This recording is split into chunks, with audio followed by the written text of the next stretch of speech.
Bonsoir tout le monde. Vous êtes à une réunion exceptionnelle de l'Association des sourciers et radiesthésistes du Québec. Nous sommes le 22 décembre 2021.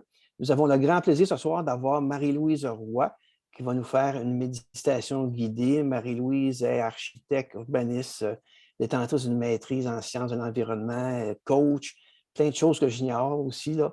Alors, sans plus tarder, donc si vous écoutez cet enregistrement, c'est sans doute parce que parce que c'est un enregistrement. Donc, bonne chance à tous. Allez, je donne la parole à Marie-Louise. Bonjour à tout le monde, bonsoir. J'ai eu une belle présentation, alors j'en ai pas plus à dire de moi. Ce que je vais vous présenter ce soir, ça émane de deux personnes ressources.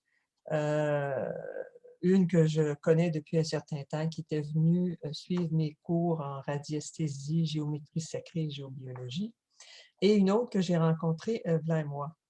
La première personne, Nathalie Gingras, qui est architecte de paysage, a construit un labyrinthe dans sa cour arrière avec toutes les informations nécessaires qu'elle a été puisée un peu partout au Canada et aux États-Unis, et notamment auprès de Richard Anderson, qui est également architecte et qui s'est intéressé au labyrinthe. Je ne sais pas si c'est dans ses heures libres ou il en a fait un métier plus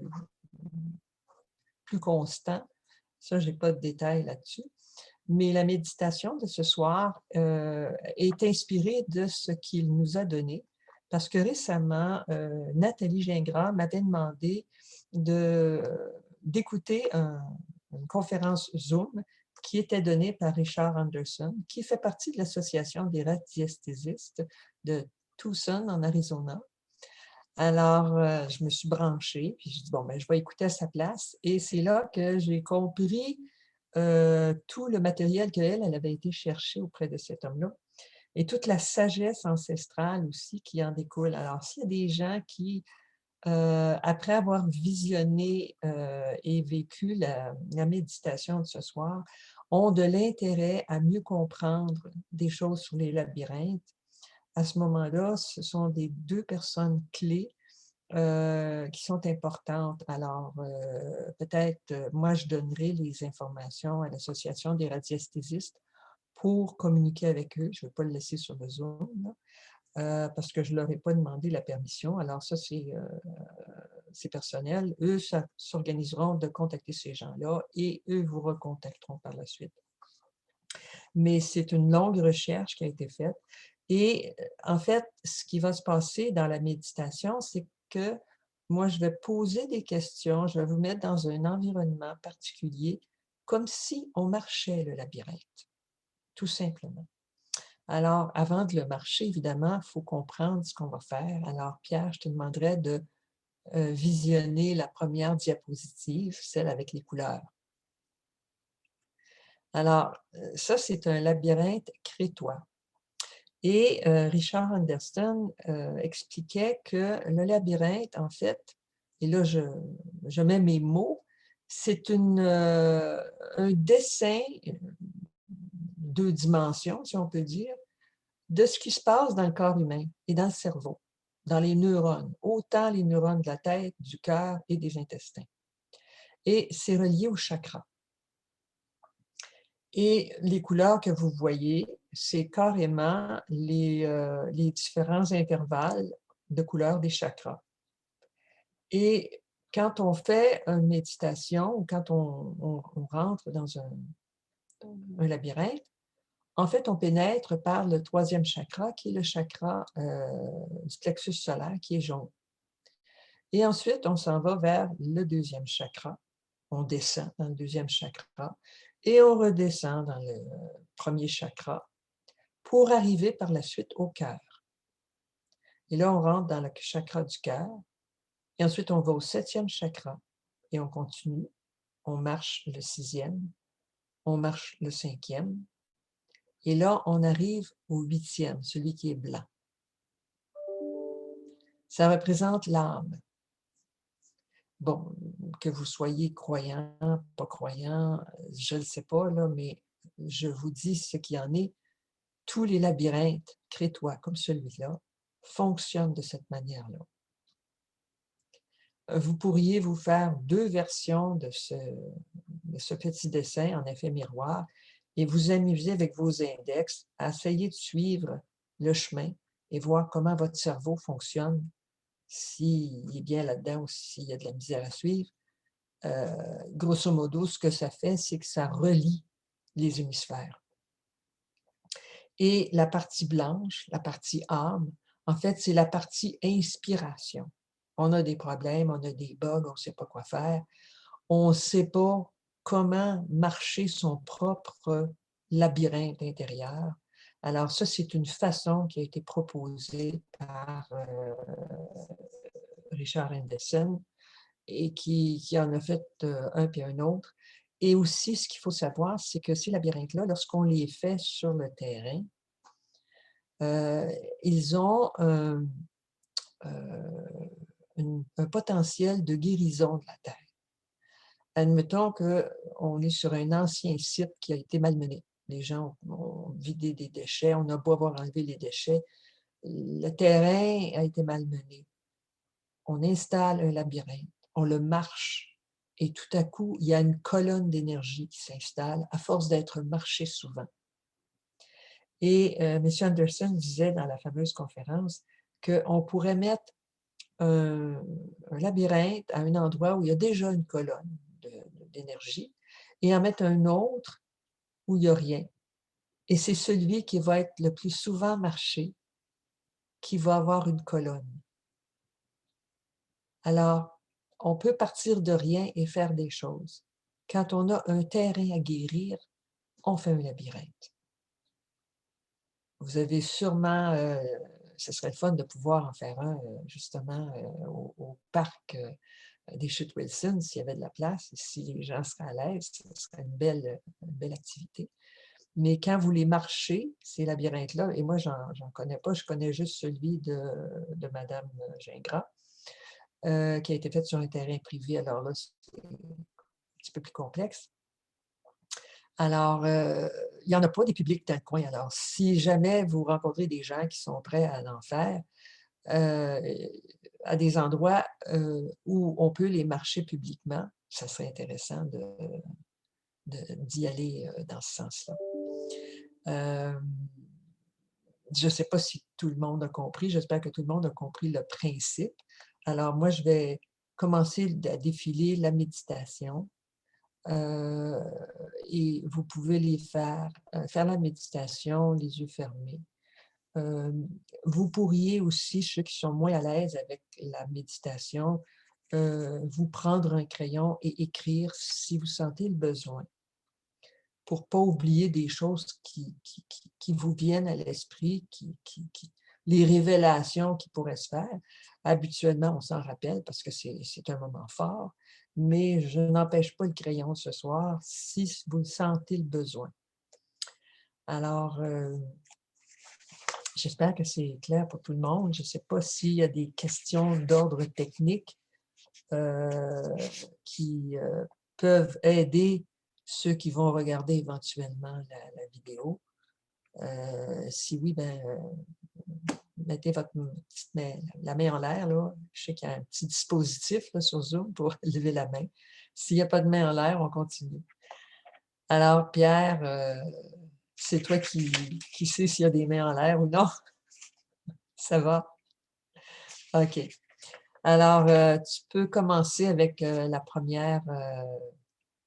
C'est ça. Alors, ça, c'est le labyrinthe qui a été fait par Nathalie Gingras. Là, on le voit dans le sens à l'envers. C'est très simple. Hein? C'est fait avec des pierres. Bien, ce n'est pas simple de conception. Il y a une tige en cuivre au centre, où il y a la partie blanche. Là. Ça, c'est un quartz, un gros quartz. C'est ça. Et puis, le cœur est au centre de la croix. Je ne sais pas si vous le voyez. Pas loin, c'est ça. Voilà. Okay. Tous les labyrinthes crétois sont faits de cette manière-là. Alors, On va commencer tranquillement pas vite pour la méditation. Alors, je vous invite à fermer les yeux. Vous n'avez pas tout de suite le crayon dans les mains, là. Et prenez le temps de respirer et de descendre dans votre corps en écoutant votre respiration.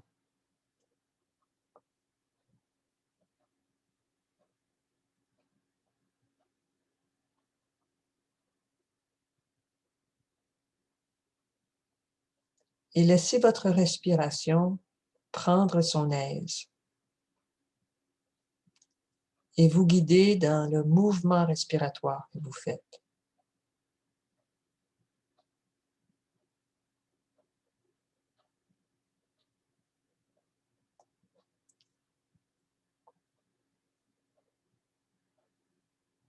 Vous pouvez également invoquer votre guidance.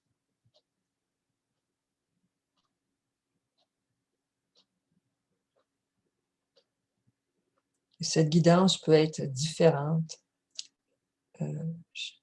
chez chacun des participants ici présents. En fait, plus on est de fous, plus on rit.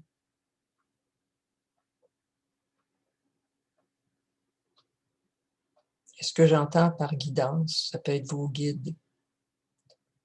Ça peut être des personnages qui ont vécu et qui ont laissé des traces spirituelles importantes. Ça peut être des images bibliques, peu importe votre spiritualité.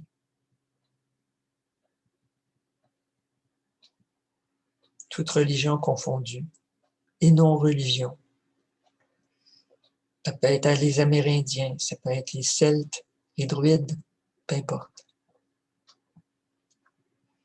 Si j'en oublie, mettez-les dedans.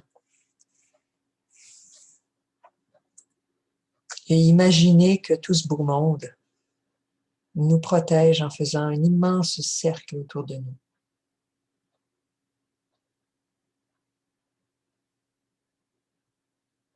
Et crée une colonne de lumière blanche et dorée.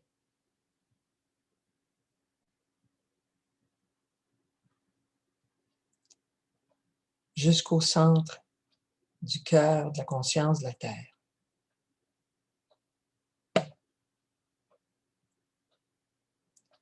Ce soir, on se relie à la Terre pour marcher notre labyrinthe intérieur.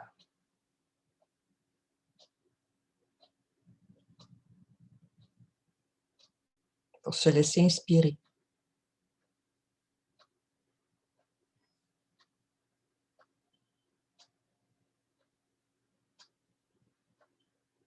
Pour aller voir des réponses, des idées, des suggestions qui viendraient de cette guidance ou de cette partie de nous-mêmes qui est dans les hautes sphères spirituelles et avec laquelle on n'a pas toujours accès facilement. Notre continuité personnelle dans l'invisible.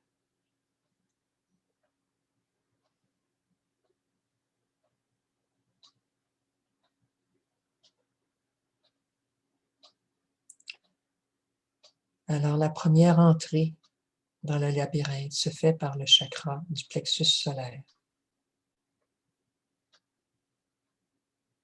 Alors, je vous invite à focaliser sur ce que vous êtes prêt, soit à mettre en action, soit à laisser aller, ou soit à confronter.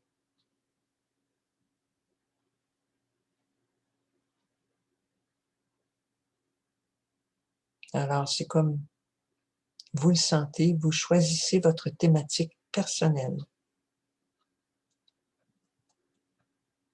Même si elle n'est pas reliée explicitement à la planète, elle l'est quand même.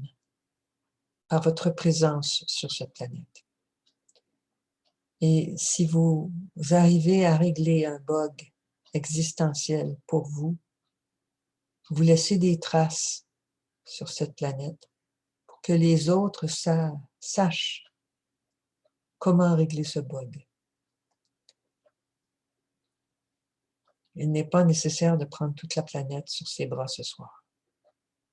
On va commencer petit pour faire plus grand par la suite.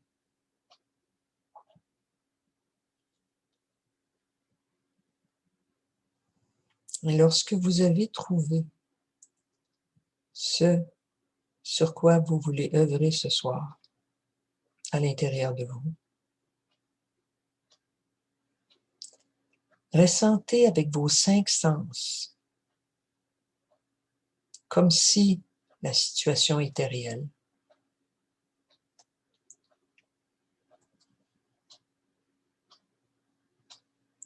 Ce que cette pensée vous fait vivre, ce que vous avez identifié au préalable. On le ressent avec la vue, on le ressent avec l'odorat, on le ressent avec l'ouïe,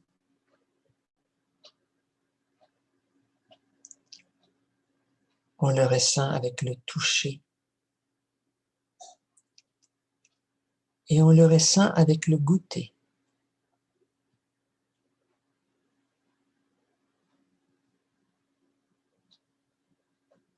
Et ressentez-le vraiment avec tous ses sens, un à la fois.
Il est peut-être quelquefois plus difficile de ressentir un sens plus qu'un autre. Mais je vous invite à faire l'effort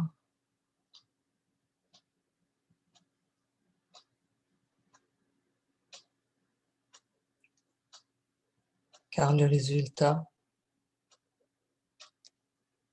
est beaucoup plus vivant.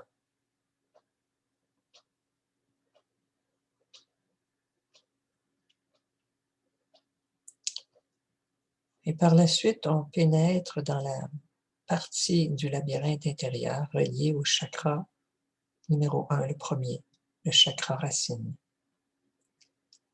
Et on se demande où cette dynamique, que ce soit une discordance, un problème, ou ce que vous voulez mettre en action, ou ce que vous voulez confronter ou laisser aller, où est-ce que ça vous touche dans votre corps?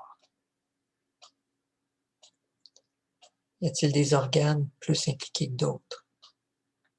Observez vos chatouillements intérieurs, vos tremblements intérieurs,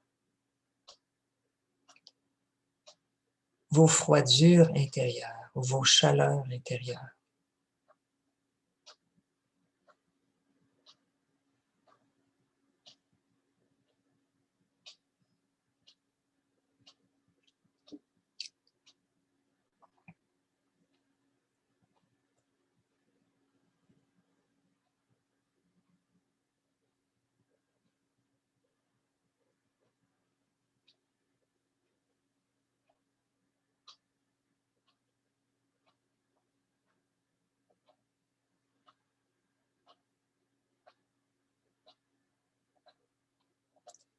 Ici, il s'agit d'un ressenti beaucoup plus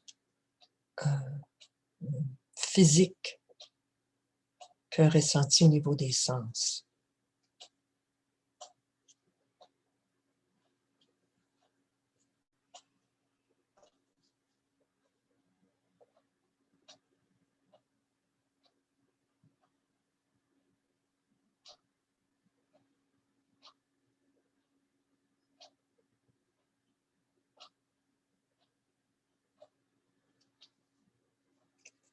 On se dirige maintenant vers le chakra du cœur,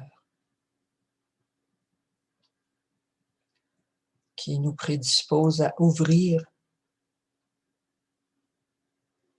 à étreindre, à embrasser, à aimer, et enfin à accepter la présence de cette dynamique, ou soit cette discordance, ou ce problème, ou toute autre chose que vous avez identifiée. C'est l'étape du pardon à soi-même.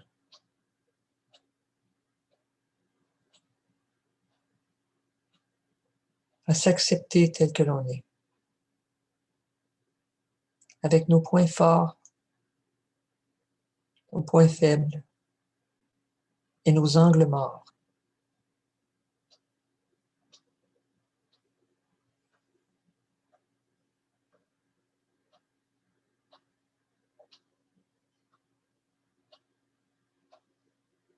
Connectez-vous avec le cœur de la planète pour avoir un soutien.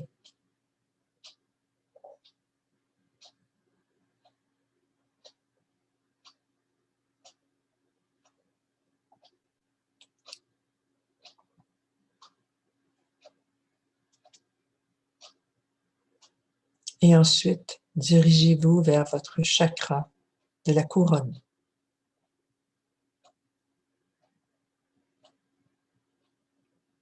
Pour aller demander de l'aide à votre guidance intérieure.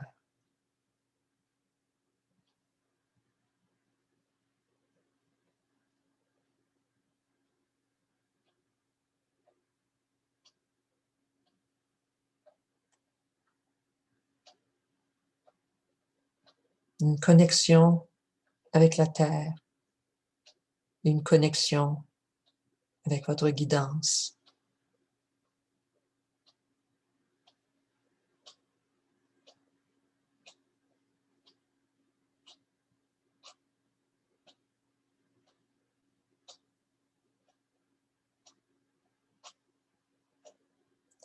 Pour créer une verticalité authentique à l'intérieur de vous. Alignez les neurones de la tête, du cœur et des intestins.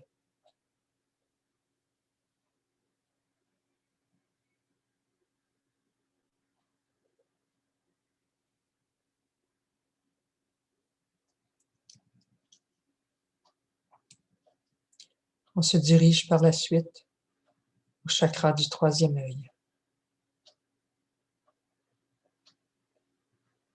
Prenez le temps de bien vous ouvrir à des inspirations créatives, des visions, des concepts reliés à cette dynamique que vous avez identifiée, cette discordance ou ce problème ou tout autre.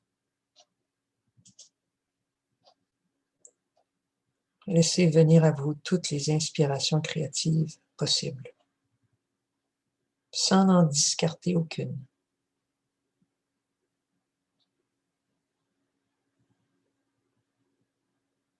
Soyez ouverts et ouvertes.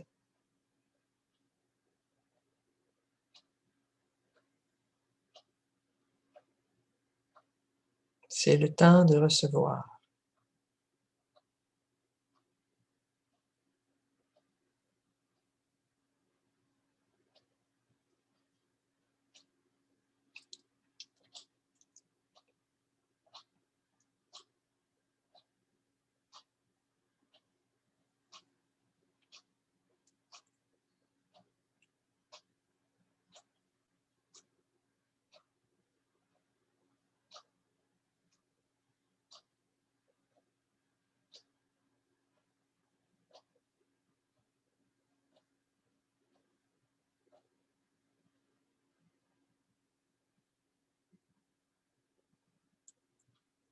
Nous nous dirigeons maintenant vers le chakra numéro 5. Le chakra laryngé, celui de la gorge.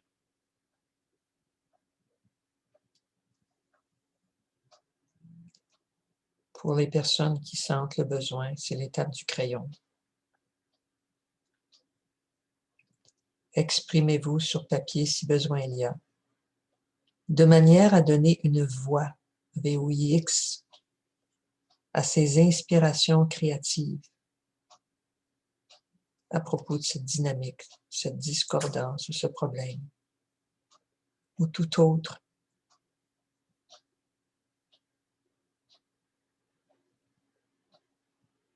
L'idée, c'est de mettre en mots, de créer le verbe à partir de votre inspiration.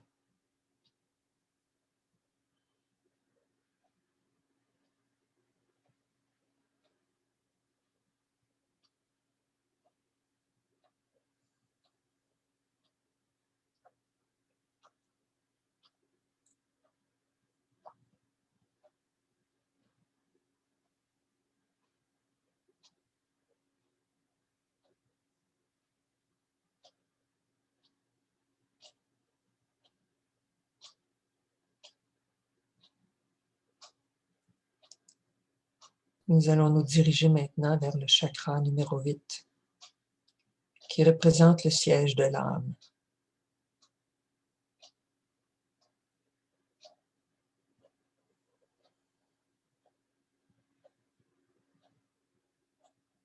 Vous pouvez l'appeler autrement, peu importe.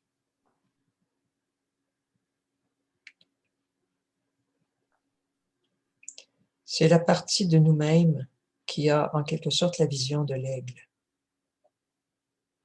qui voit plus loin, qui voit plus grand, qui voit plus haut.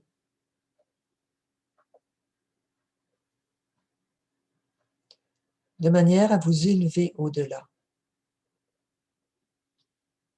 On dit souvent se reculer de l'arbre pour voir la forêt.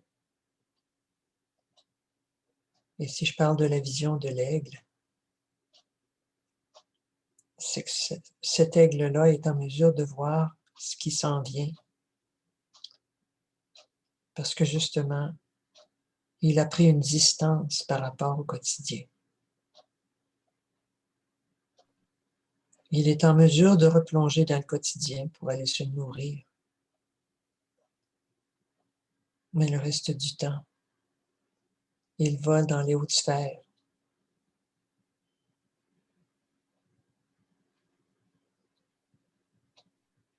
Alors permettez-vous de faire comme l'aigle.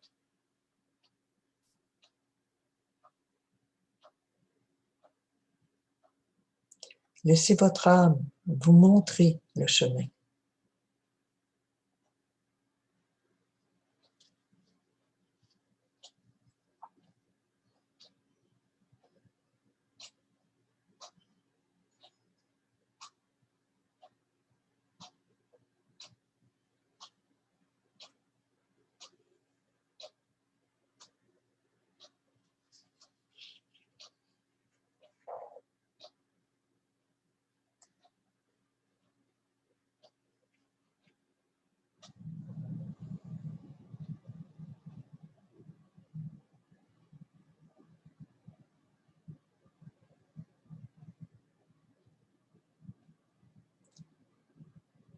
Comme dans tout labyrinthe, nous faisons le même chemin, mais dans le sens inverse. Et c'est aussi le sens de la gratitude. Alors, puisque vous êtes encore au 8e chakra, remerciez cet espace. Remerciez votre âme, ou peu importe comment vous appelez cette guidance. Et ayez de la gratitude pour les inspirations reçues.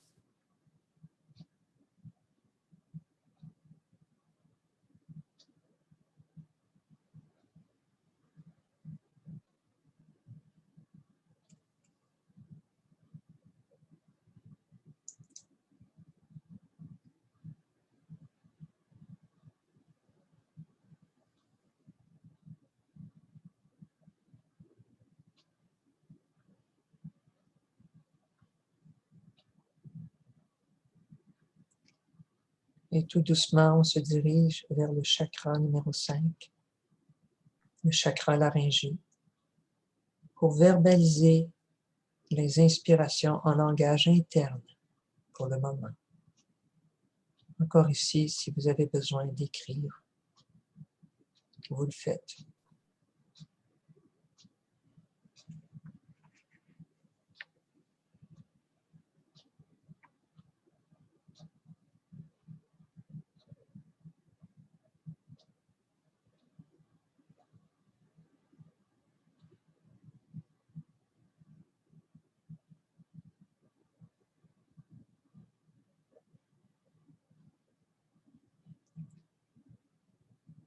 Tout en douceur, vous vous redirigez vers le chakra numéro 6, le troisième œil, afin de visualiser les actions à mettre en œuvre et les résultats escomptés.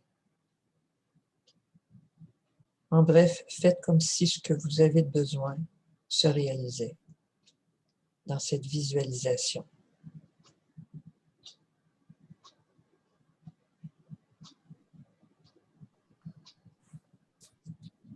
Et ici, je parle de besoin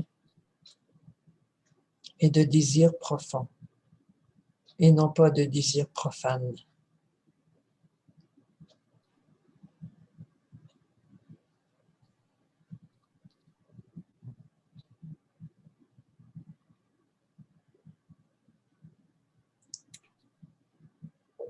Tout doucement, on retourne vers le chakra numéro 7, chakra couronne, afin de donner de l'énergie à cette visualisation avec le pouvoir de votre esprit divin.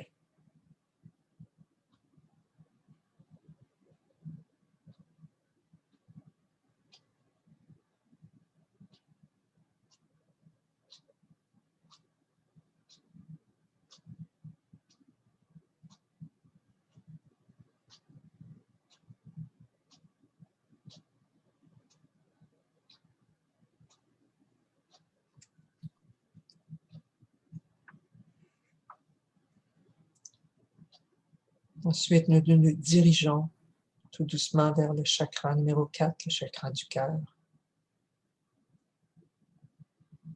Alors, laissez votre cœur ouvert à recevoir.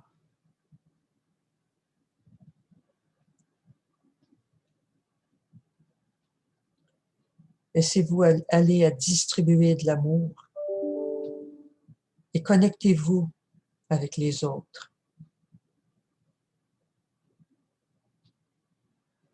Un peu comme si vous entamiez un réseautage. Vous lancez dans l'énergie un réseautage à cœur ouvert. Parce qu'il y aura toujours des personnes qui vont répondre et vous aider dans tout le processus que vous venez de faire. Vous ne les connaissez peut-être pas tous, mais elles seront sur votre chemin.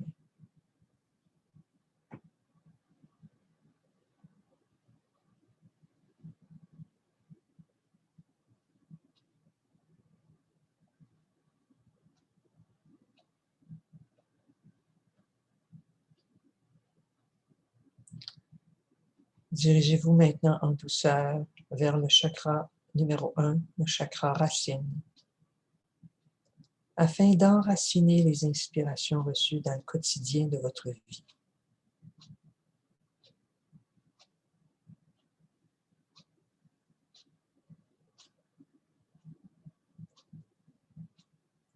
De manière concrète, et ce, de la manière qui vous semble la plus favorable. C'est le temps d'enraciner jusqu'au cœur de la Mère Terre, jusqu'au cœur de sa conscience d'amour.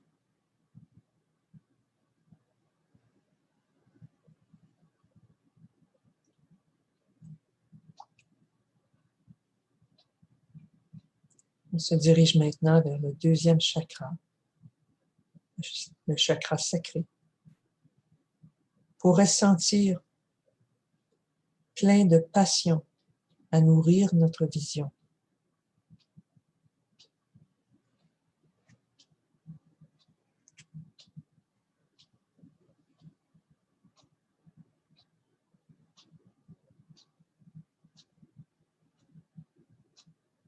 À nourrir cette inspiration qui est venue.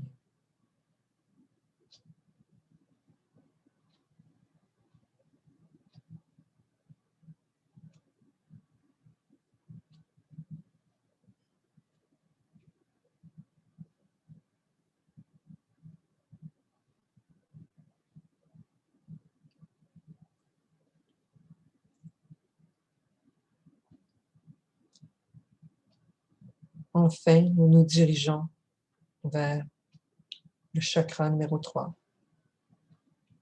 le plexus solaire, afin d'imaginer la prochaine étape pour faire naître notre vision, à notre retour dans le monde du concret.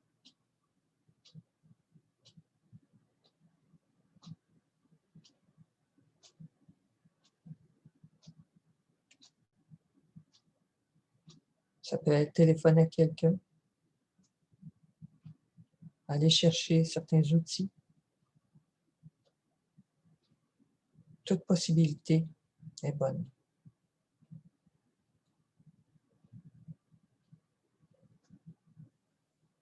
Se rendre à un endroit.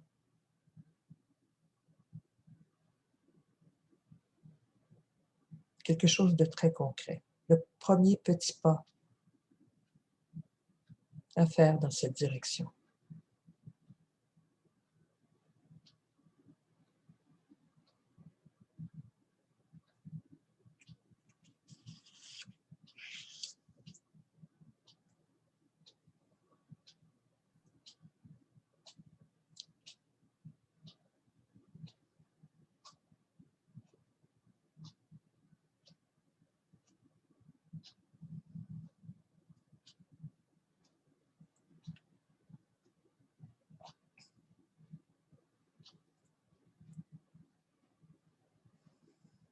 Dans mon concret à moi, je voudrais me remercier Martin de m'avoir lancé l'invitation. Et je voudrais remercier Pierre d'avoir fait le chef d'orchestre Zoom. Sans oublier les personnes ressources qui m'ont inspiré. Richard Anderson, architecte, et Nathalie Gingras, architecte de paysage. Merci.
OK, Maître Pierre, J'attendais le retour. c'est beau.